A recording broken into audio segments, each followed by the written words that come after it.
So there's a lot of talk coming into the summer, which I think we are. I think we're officially in the summer at this stage after Memorial Day, about Ohio State.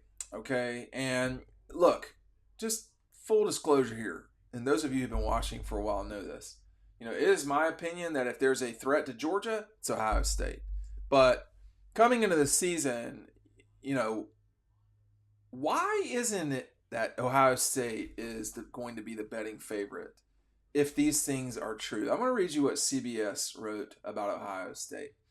They wrote there are players who will be wearing scarlet and gray on Saturdays that absolutely could have been playing on Sundays this fall. And that talent advantage is why Ohio State is the only non-Georgia option for the number one team in the land heading into this year. I agree with that statement. This is the part where I'm like, y'all, we don't have to write like this, okay? But here we go. It's as close to a super team as we will see in college football, complete with not just a rock star roster, but a high-profile staff that was bolstered by Chip Kelly leaving his post as UCLA's head coach to serve as offensive coordinator.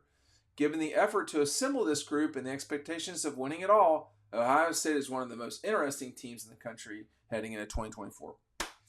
This is what we do when we write like bitches. And I don't mean that derogatory way towards dogs or women. I mean that in a derogatory way towards writers. Listen, we got to stop this. Just people who are in J school right now, stop doing this. Stop talking about something being interesting. Write what you're trying to say and quit using the word interesting. If you don't like it, explain that. Use words that you don't like. Use that expression. But saying, well, that's interesting, don't make me ask you what you mean by saying interesting. That usually means you don't like something or you're not ready to say what you want to say. If you don't want to say it, don't write it, okay? Or don't do this. But this sentence here, it's as close to a super team as we will see in college football, complete with not just a rock star roster, but a high-profile staff that was bolstered by Chip Kelly leaving his post as UCLA's head coach to serve as offensive coordinator. First of all, Chip Kelly was not a very good head coach at UCLA. Now let's be honest. He was running on borrowed time at UCLA. This was probably it for him. So he checks out, and that's I've got no beef with Chip Kelly. I really don't. I don't care. He was amazing at Oregon. But he was 3-9, 4-8, 3-4, 8-4, 9-4, 8-5. Who cares about Chip Kelly? Chip Kelly doesn't matter, y'all.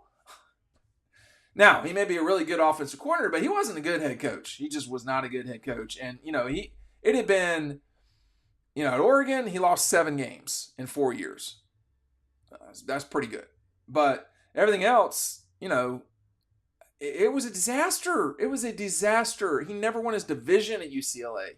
That was not in a good division. That was in a division with USC, who's not good, and whatever's left of the Pac-12 South. Nothing good. Okay, nothing to be scared of. And then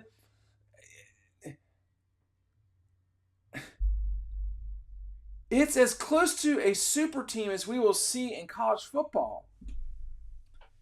Man, listen, they're loaded up. Why can't we just say that and quit using terms like that are, you're calling them a super team and then you're saying it's interesting. It's as close to a super team as we will see in college football. And then you go on to say Ohio State, not even a sentence later, say Ohio State is one of the most interesting teams in college football at any of this season. And let me put it to you like this, my friend. I don't even know who wrote this at CBS because they come and go so fast over there. I mean, half of them don't have any experience, and that's fine. But what you mean to say is they've got a really good team. If they don't win the national championship, I don't know what will happen. I don't think it's going to be Marie Antoinette, but it could be. We could have some real problems in Columbus. That's what you mean to say. What you're trying to say is why. What you're trying to maybe ask is why is Georgia the one if these guys are so loaded? That's my question. If Ohio State's that good, as close to a super team as we will see in college football, which means they're more a super team than Georgia, then why are they not the number one? Why are they not the betting favorite? Why are they not either of those things? See, so is it all on the coach? Is it all on Ryan Day? That's the first time I mentioned his name. I'm talking about Chip Kelly. Like, Ohio State completely can win the national championship. There could be a time in the very near future where we say they should win the national championship in 2024. Why aren't we saying that? And why are we doing as many merry-go-rounds as possible to not say what's going on in some of these things? Ohio State doesn't win it this year. People are going to be coming for Ryan Day. They're going to be coming for him. I don't know. I don't know yet if I agree with that yet. I mean, the Ohio State's been pretty good for a long time now. I mean, has there been a better program this century than Ohio State? This century? This last 15 years? Yeah, Alabama. This century? I mean, what have they won? 2 national championships this century, is that right? I know they won it in 2001. Yeah, well, whatever. The Ohio State people can get triggered by this, and that's fine. But they are probably the most consistent program this century. We're talking about 25 seasons, basically. Alabama was not great at times, but it's either Alabama or Ohio State, right? Okay. Ohio State just went. Alabama just went through a coaching change. Yada yada yada. I mean Alabama. I don't know what I said, but I mean Alabama went through a coaching change. And, there's going to be sort of some built-in excuses or explanations for Kalen DeBoer. But it can't be that it's interesting.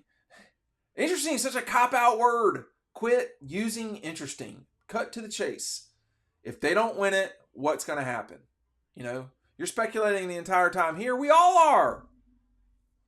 If they don't win it, they're coming for Ryan Day. And when I say they, I mean the same forces that came for John Calipari at Kentucky, which were well within their right to do with Cal.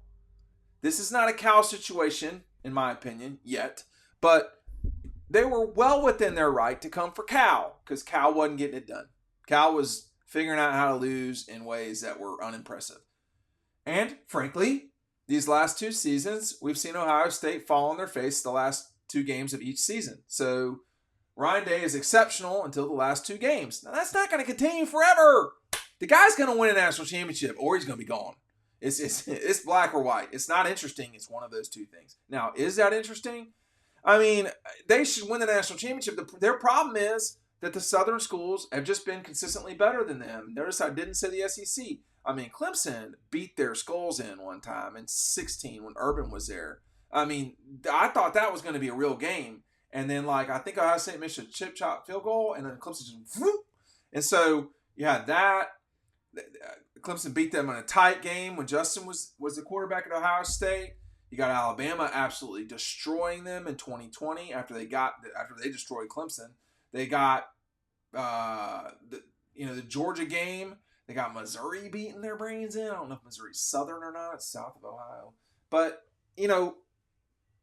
if Ohio State is all everyone is wanting to talk about, and let me just say this too about Ohio State. They are the most watched, most clicked on. I mean, they are easy catnip for clickbait. It's just what it is.